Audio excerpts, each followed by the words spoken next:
ending Logan Paul's biggest scam. Let's go. For the last 6 months, I've been working on my own NFT project. We've put hundreds of thousands of dollars in it. Personally, the whole team, $1 million plus. We had an issue with CryptoZoo, where our lead developer took the code that he made, fled to Switzerland, and like held it hostage for $1 million. He literally never paid me anything at all, ever. Eddie promised me, 5% of the tokens and $1 million. He literally never paid me. This reporter says Eddie's entire story is fake. The biggest reason it failed, in my opinion. Doug, I'm not the bad guy here. Yeah. There's some actual out there. Yeah. And it's not me. Like, I'm here Sure. to build. Yeah, dude. Sure. Welcome to part 3. So far, we've discovered fake orphans, millions of dollars stolen, and a cast of sleazy characters. But now, it's time to put it all together. What is the truth? What a journey, and man. who's to blame?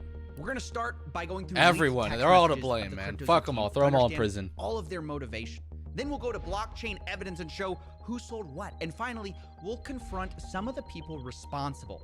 But before we can do any of that, we have to start in March of 2021, 6 months before the token even launched. Our 4 suspects, Logan, Crypto King, Eddie, and Jeff, are in a group chat discussing CryptoZoo, which starts as a copy of something else. Quote, "I like imitating crypto kitties," Jake the Crypto King says. Logan replies, "I agree." And initially, it wasn't called CryptoZoo at all. It was called Crypto Pets, and they were going to sell a Pets token. And pretty early on, it became clear this was all about money, how they were going to sell this thing to investors. In fact, Crypto King said he thought it was worth at least $20 million in only 6 months, saying the range is insane. 20 to $210 million. It's beautiful wherever we land. Eddie jumped in at this point and talked about how he could sell the project as an investment to a friend, Matt Higgins, saying, quote, he has to spend that $350 million somewhere. Why not us? And Logan says, I love that idea. Crypto King, I'm in. And of course, you have Jeff saying, let's go. So you can see right there, they wanted to sell this game before it had even launched. Now later, Eddie amends the list of investors and says, quote, investors will be Gary V, Todd Moore, Gary V, James Altucher, man. Ryan Kavanaugh, and others. Ryan Confirmed on my end. Kavanaugh. Oh. Supposedly, they had $100 million of investment interest. Now, I actually went to some of these investors and asked if this was true, and the one person who responded denied it, Ryan Kavanaugh. Quote, nope, not even a little bit.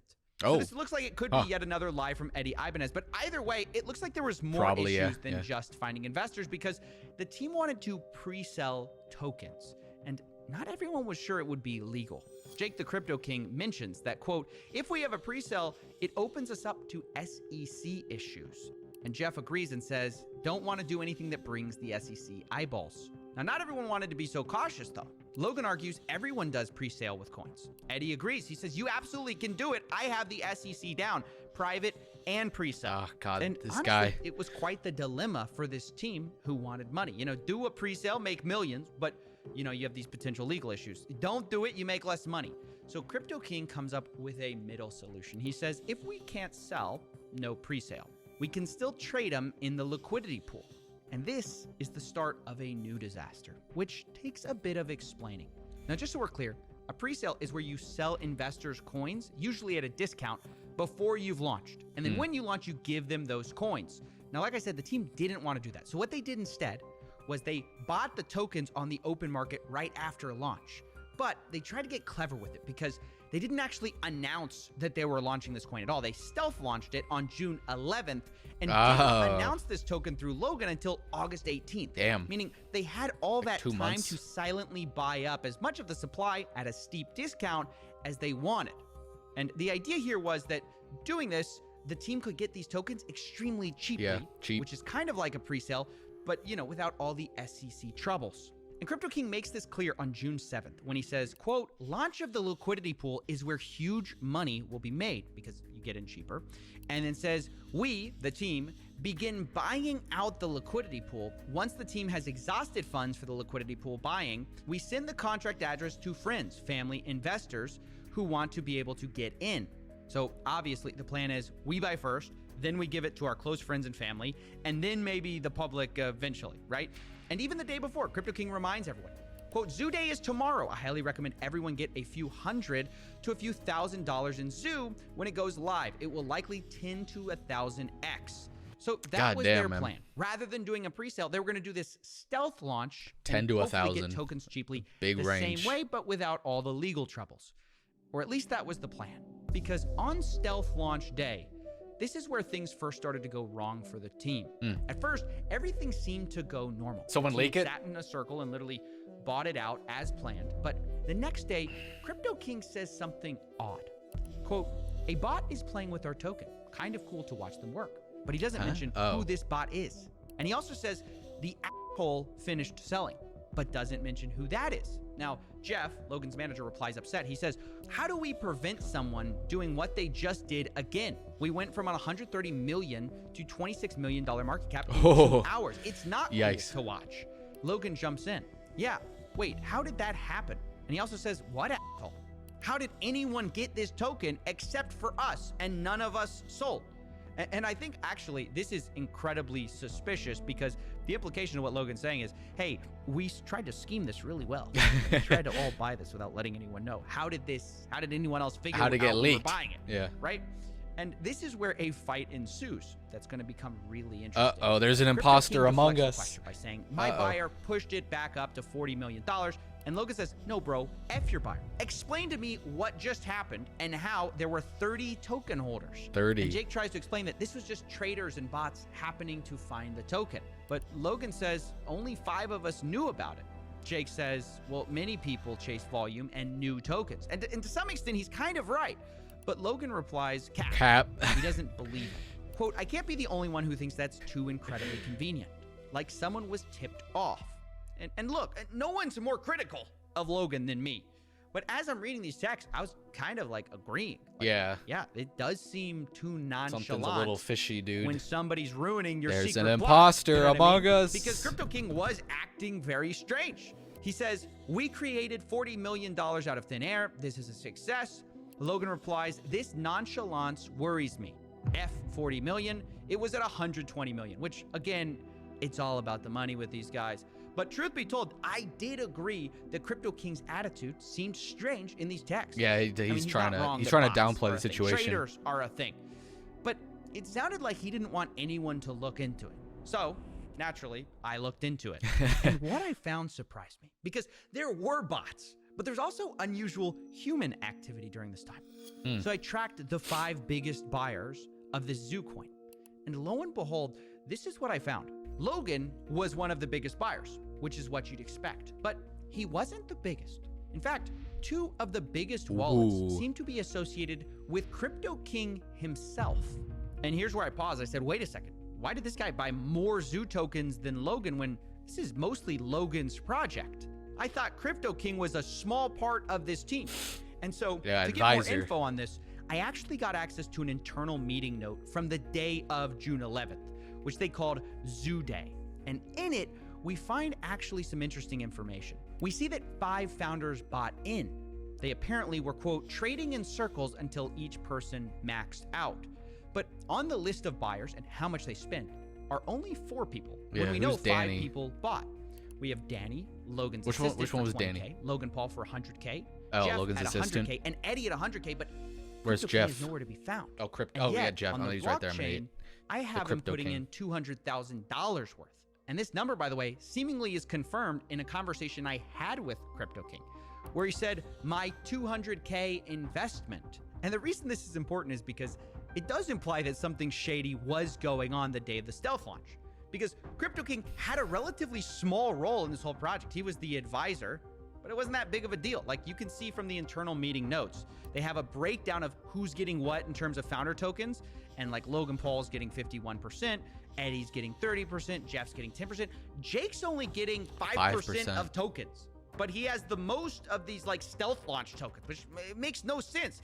And it got me thinking that maybe what explains this suspicious behavior around like, oh, don't worry about who was buying at the time of the launch. Maybe that's explained because perhaps no one knew that he was buying up large parts of the token supply. Maybe he was buying it to sell later. Now, of course, that's speculation. So that's why I confronted Crypto King on all of this. But before we get to that call, let's address the elephant in the room. Logan didn't accuse Crypto King of being a scam. It was the other way around. Crypto King told Logan Paul he was a scammer. And the question is, why? Well, to answer that, we have to go from June, the stealth launch date, to September 1st, the official launch date of CryptoZoo. September 1st, CryptoZoo.co. Now, the day of the launch was a bit strange because you might think, well, they already have a token, right? But the first thing they did was actually create a new Zoo token with a different code, but the same name. And they actually airdropped all the holders of the first Zoo token with an identical amount of those coins on the second Zoo token. So you might be wondering, why did they do that? Well, maybe it's to change the smart contract, but maybe it's because of what they did do.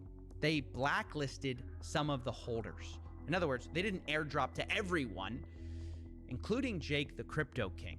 They excluded his wallets so it couldn't get these Zoo coins. Jake texts the group about this the next day, saying, quote, "The Zoo team made a major error this weekend. They chose not to communicate, mint a new token, and airdrop it to whatever wallets they determined fit. This decision came from Eddie and Logan, and I had no part in it. 11,250 wallets before the airdrop, under 11,000 after. They chose to blacklist and ban over 200 wallets. Now, who those wallets are, I have no idea." But he continues, quote, "As a founder like Logan, Jeff, Eddie, and Danny, I had purchased a large quantity of tokens. 5+ of my wallets had been blacklisted from the original team's buys." Now, I don't know why he had 5+ wallets there, but okay. He says 80+ billion Zoo tokens were confiscated from me to date without any communication. 80 billion plus. So, wow. That's why Crypto King accused Logan of stealing from him or scamming. It's because he was frozen out of a lot of his wallets. And then we get to the text you guys all know. He says, "Logan, you stole $40 million. You're a scammer. You're a con artist, all that stuff. You betrayed your community." Yada, yada, yeah. The reality is you aren't that guy. And Logan I responds, am that guy. "Okay, trust me, bro. I am that guy. I am the one who You knocks. in the arms of an angel." Oh my God, bro. Really?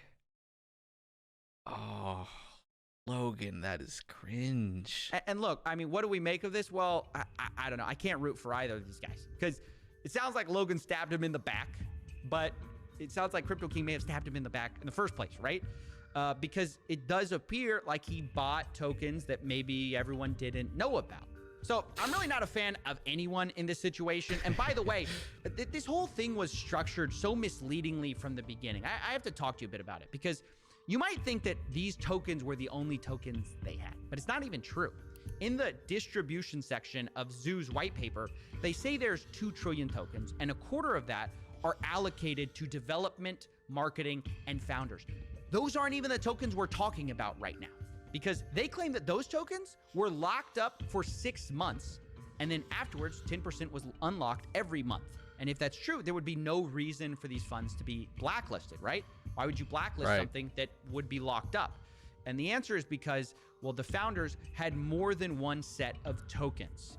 Not only did they supposedly have these founder tokens that were locked up and couldn't be sold, these stealth launch tokens were different from that. It's like a whole different thing. And the tokens that they bought, that all God, of these dude, guys this whole bought, thing is so they could fucked. sell it basically any time because they weren't locked up, which is a massive problem. And this fact was explicitly laid out in their meeting notes with only one rule. They say, quote, "No selling until $200 million market cap, and don't impact the market more than 3%, and not impact the market more than 10% in a day." And by the way, this is basically conspiracy to manipulate a market. You know, they're literally having insider rules for how to sell, but we're gonna look past that, right? Because these rules eventually kind of changed. A text from Logan's manager, Jeff Levin, came to the group chat, Zoo Founders, saying, "Guys, new and absolute rules. No one is to sell or transfer any Zoo. Logan's gonna make the call when we can make moves." And Logan replies, "Your tokens do not leave your wallet. This is a game." Now, that all sounds well and good. Don't sell your tokens, but that's not the happening. reality was, I mean, they're just kind of trusting each other. Yeah. Because these tokens that they're talking about, they're unlocked. They're not locked up. And they could sell it at any time. And I guess the question on my mind is that why Crypto King's tokens were blacklisted? Because they thought he would sell? Or Maybe it's just the fact they found out he bought and they didn't know about all those tokens. It's honestly hard to say without knowing more evidence. And this is where we're going to jump into the blockchain. Now, I've tracked the wallets of the entire team and identified the largest seller of Zoo in the team. And it wasn't Jeff. It wasn't Danny. It wasn't even Logan. It was Crypto King. Crypto King sold, by my calculations, millions of dollars. And I know what you're thinking. Of course. How's that possible, right? I thought his tokens were blacklisted the day of the official launch. How could he sell that much? Well, the answer is that not all of his tokens were blacklisted. He had even more tokens behind the scenes that no one else knew and about. What's worse, the CryptoZoo team actually gave him back a lot of his blacklisted tokens, which I guess you can see as a good thing or a bad thing, because he then turned around and sold those tokens, right? And from my blockchain analysis across his blacklisted tokens he got back and the tokens that he had squirreled away the whole time, he ended up making $6 million. He did this by sending out tokens from these larger wallets to dozens of smaller wallets, selling it, and then sending the money to final cash out wallets. So I used those final wallets to calculate the amount he made. Now, I know, look, it's a lot to accuse someone of selling $6 million in a project that doesn't even work. It's a giant scam. So I wanted to give him a chance to defend himself. So I got on a call with Crypto King. And here's what he said when I finally revealed that I knew he had sold.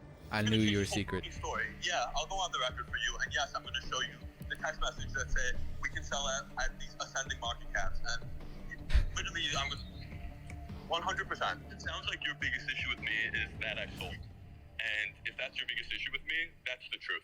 Wow. That is a big admission. All right, wow. Selling tokens for a project that you're an advisor on when the project has never been delivered. Although Crypto King insists that it wasn't $6 million and he wasn't trying to rug a project. In fact, really, he might be the one who got screwed over in all of this. Oh my God. I didn't sell $6 million worth.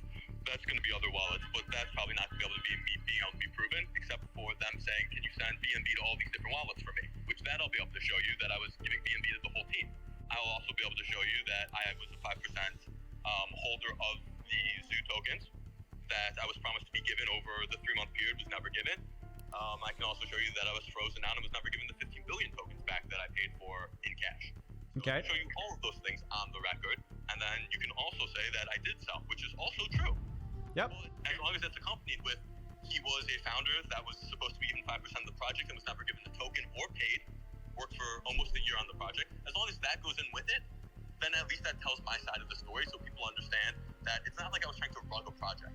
It's like I put $250,000 into a project plus 6 months of time, and the founder never did anything he said he was going to do, and then hired a bunch of devs that didn't do what they were going to do. And every time I gave advice, the advice was I was told to fuck off. So it can be that story, or it can be he sold all this amount and he got in early. Well, yeah, that's like 1% of it though. Incredible. He sounds like he views himself as the victim, or at least like he got screwed too, which just has to win the gold medal for me for mental gymnastics, because I mean, he literally had put $200,000 into this and he says he made millions of dollars. Even if you take him at his word that he didn't make the full 6 million, he admits to me later that it might be a pretty close guess. He tells me via text, Not quote, 6. I don't It's care just if you tell people I 5.5. sold a few million and leave it at that. Well, okay, $6 million, a few million dollars, it's millions of dollars, right? Millions of dollars. More money than you when put only into it. $200,000 into a project that's never been delivered, doesn't work, scammed people out of their money. How is he saying he's the one who's in the wrong?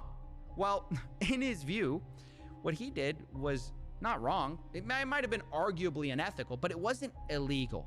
And what Logan did, well, that was illegal. You can say the timing was bad and it was inappropriate to sell, but the reality is I bought tokens open market and sold them open market. So there's nothing illegal about that. Ethically, arguable. The rest Arguable. that Logan did to me was ethically wrong and illegal. Now, what do I think of all this finger pointing? Well, I think it's pretty wild to try to make yourself look like the lesser of two evils when you made millions of dollars and investors lost millions. I just do. Now, at the same time, I want to be fair to Crypto King. He's not the only one who sold here. But I also have to say, not everyone from the founders did sell. For example, Jeff, Logan's manager, to my knowledge, never sold. neither did Logan Paul, which was a huge surprise. Huh, yeah, that All their is- wallets that I tracked, held on to their tokens, which is good. And to their credit for a game that doesn't work. That But is- you know who yeah, that- did sell? Eddie Ibanez. Oh, yeah. The guy who didn't pay the initial devs, the supposed MIT orphan. Yeah, from what I could see, his initial wallet got a ton of Zoo, sent it to a bunch of smaller wallets, and then sold off, kind of like Crypto King. And for my calculations, he made about $1.7 million. Now, I have to tell you Pretty good. that like Jake, I tried to confront him and give him the opportunity to defend himself, but he never replied to my emails or my phone calls, and we're just gonna have to leave it there.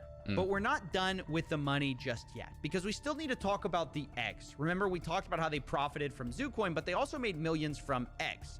According to their own internal meeting notes, they plan to make about $3 million selling these eggs for 0.1 ETH a piece.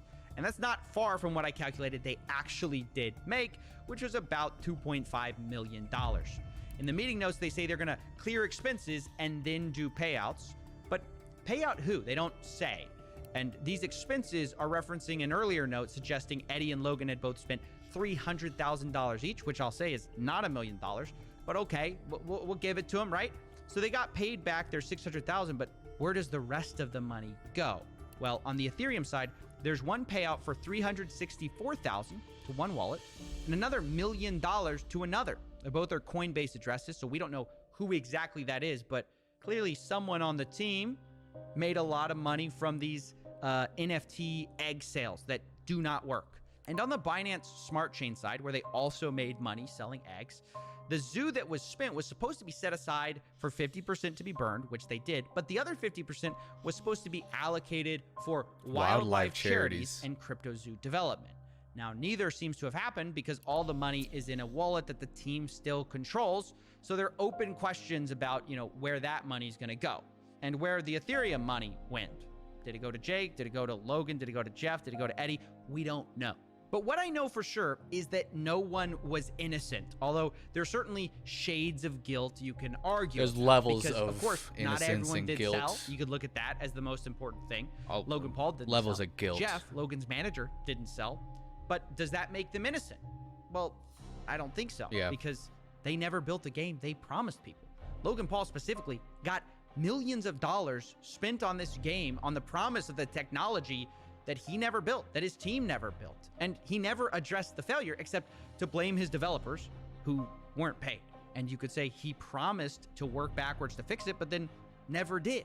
But at the same time, it's clearly not just Logan's fault either, because there are major team issues, right? You've got Eddie selling millions of dollars of Zoo and then allegedly not paying developers. You've got Jeff, who was warned about Eddie, who kept him on the team anyways, and then after they fired Eddie, seems to also have failed to pay developers on time. And then you've got Crypto King himself, who sold the most, but claims he was the guy who was scammed, which is the stupidest thing I've ever heard. It's just like Avengers Assemble for the worst possible team you can imagine to build a crypto game. And so, unsurprisingly, it turns out a lot of these guys backstabbed each other. And so, finding a way to wrap this up was difficult because it's hard to assign exact proportions of blame. Because if you focus on any one person, you kind of miss why this project failed. CryptoZoo, at the end of the day, did not fail because the price went too low. CryptoZoo failed because they never built a functioning game that they promised. Really, the number one problem, even bigger than people selling millions of dollars of tokens, was that they never paid the developers on time, as boring as that is.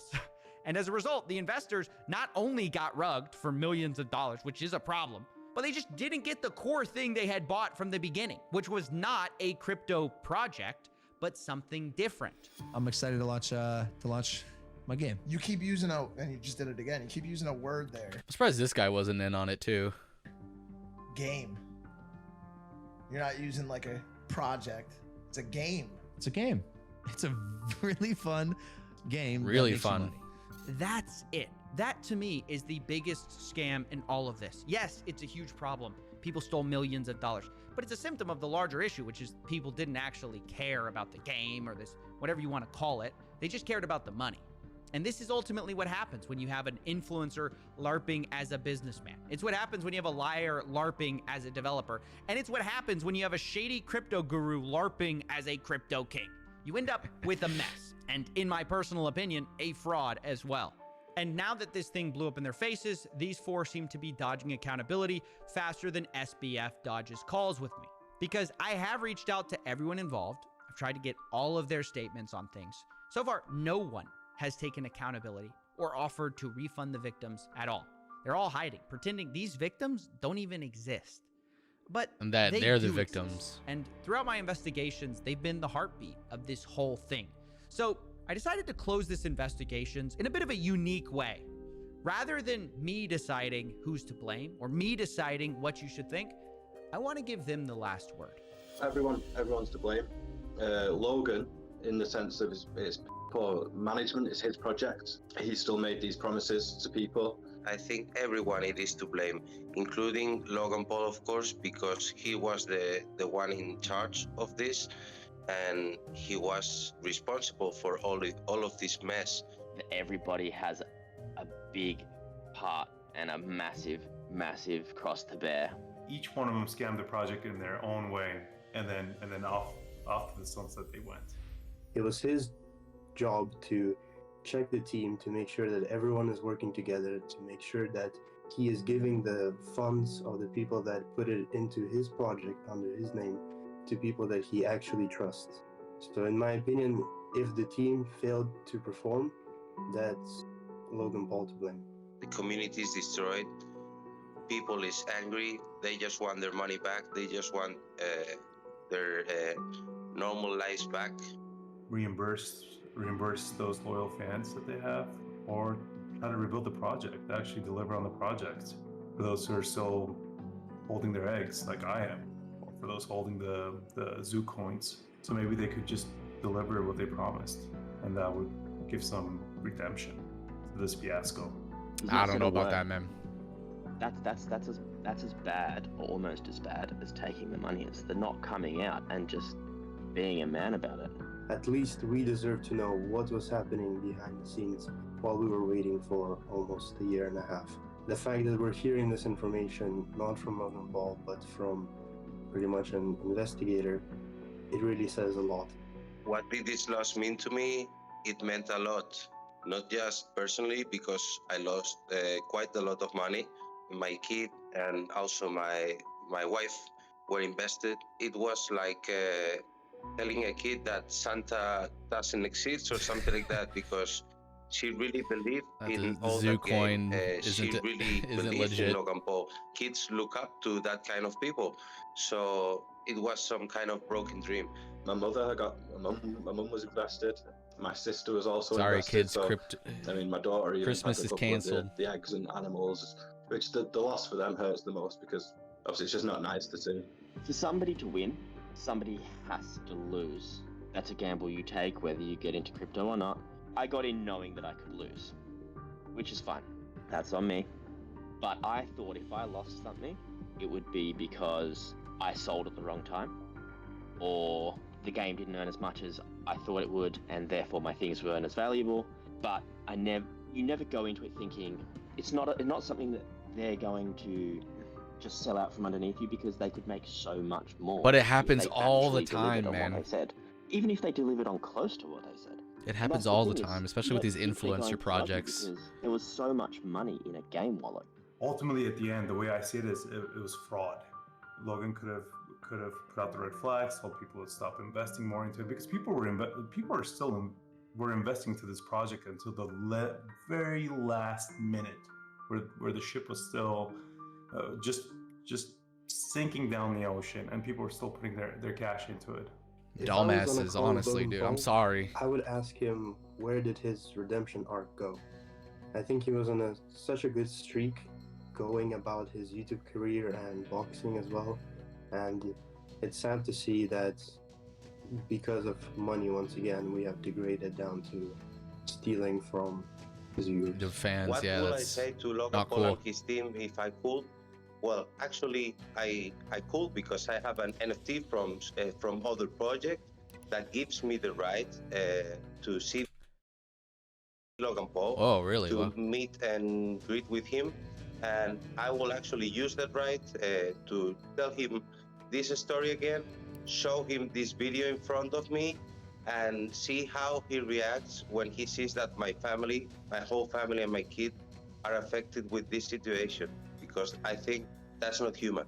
You would think that Logan would have told his fellow followers, his loyal fans that, hey guys, back off, red flag, things are there's turbulence in the water. No, not a single word, nothing whatsoever. To market products at children and knowing full well that his team is made up of people that he believes are shady characters. Yeah, he still goes on Forbes interviews and says the game is great for kids. It's Could CryptoZoo be the next Pokemon? Oh, come on, dude. Oh, what is this article, dude? Oh, that is so dumb. It's going to be amazing. Who loves it most? The kids. Their kids love it. Our developers' kids, all of them, cannot stop playing the game. Dude, that is such Kappa, man. Inhumane the way that Kappa. Knowing what's happened since, knowing that all of the people that were there from the beginning, like all of the guys that I'd speak to on a daily basis, that we've all just got nothing now. Ideally, I just want to say I'll see you in court. I'll see you in court, dude. Hell yeah.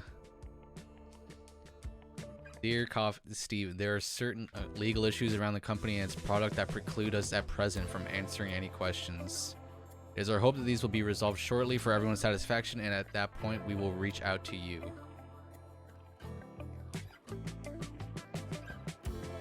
God damn.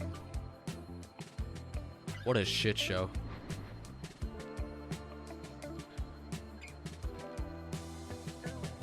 Just another story.